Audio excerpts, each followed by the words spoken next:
the way ako ngayon sa sa Diamond Hill. Kasi kanina nalampas ako, bumaba ako ng Hinking. Ngayon babalik ulit ako. Babalik ulit ako sa Diamond Hill. So on the way ako ngayon sa Diamond Hill. Tapos isang station pa. Punta ako ng Kai Tak. Yung kasama ko doon nag-aantay na. Iba kasi yung ibang line kasi yung nasakyan ko. Doon pala papunta sa Wukai siya. Dapat doon sa Chunmun line. Nawala.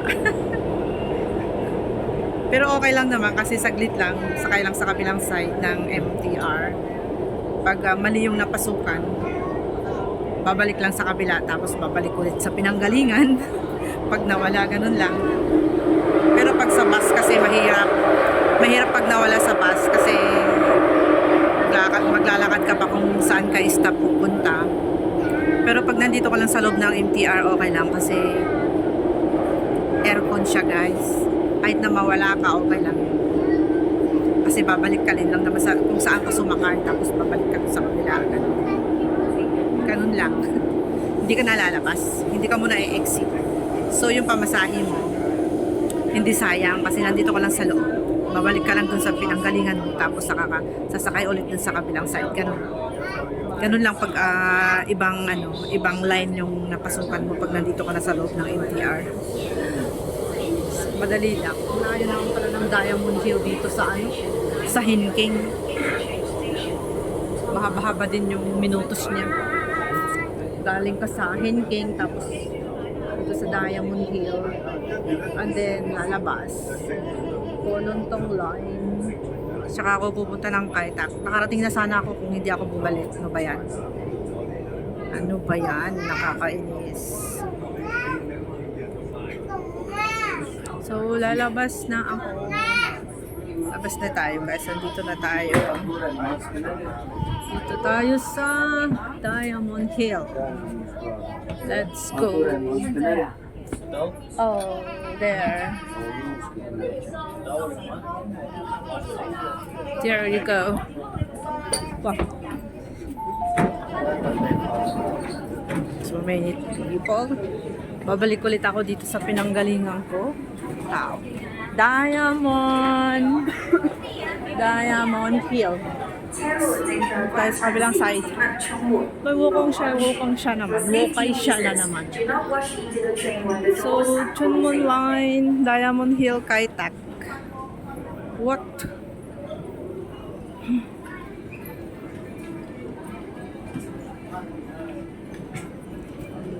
Kai Tak. What's that?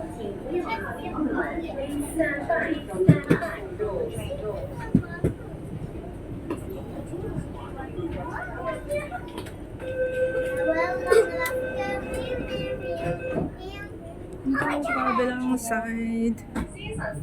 Baba tayo ng Kai Tak. Kai Tak.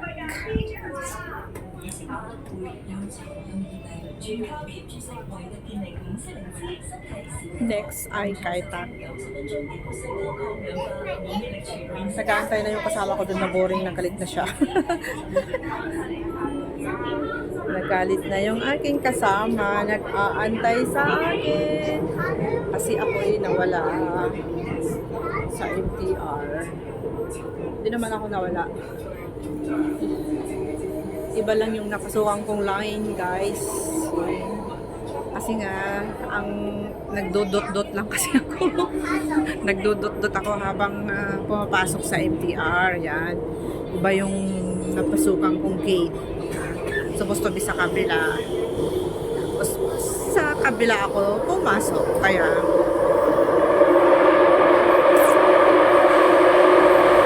lumabas ulit ako sa sumunod na station. Yan.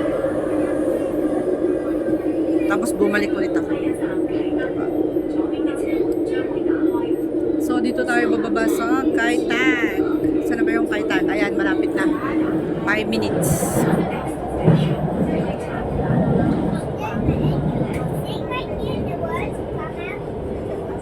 Nagutom na yung aking kadig, guys. Nag-aantay na sa akin si Jacqueline. Si Jacqueline nandun na sa Kai Tak nag-aantay. Magti-take out na daw siya ng pagkain natin. Ewan ko lang kung anong kakainin namin ngayon. Anong available na pagkain.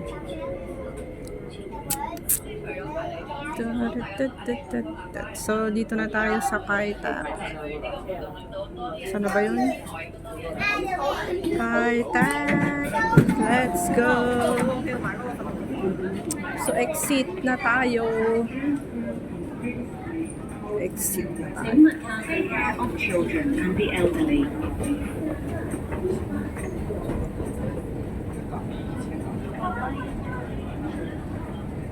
Exit.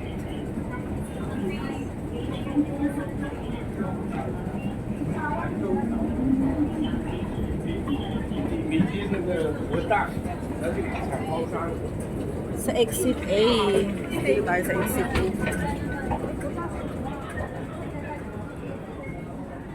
Exit A, Kaitak Sports. Okay. Ano, exit D. Yan. Exit A. So, dito tayo sa exit D. There. There you go. Wala makitang 7-Eleven din eh.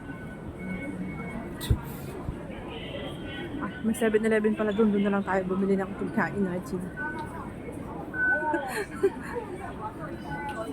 Alright. Kano na yung pamasahe natin, guys? Oh, it's 5. 5.40.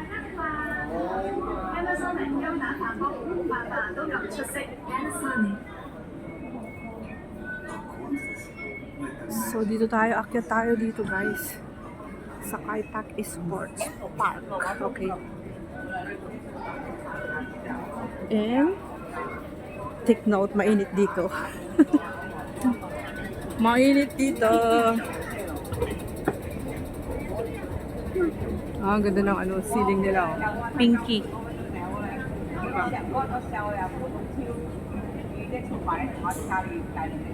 Alright.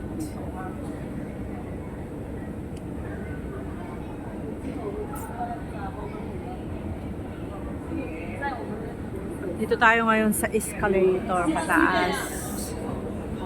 So, half year din ako hindi nakapunta dito, guys, noon.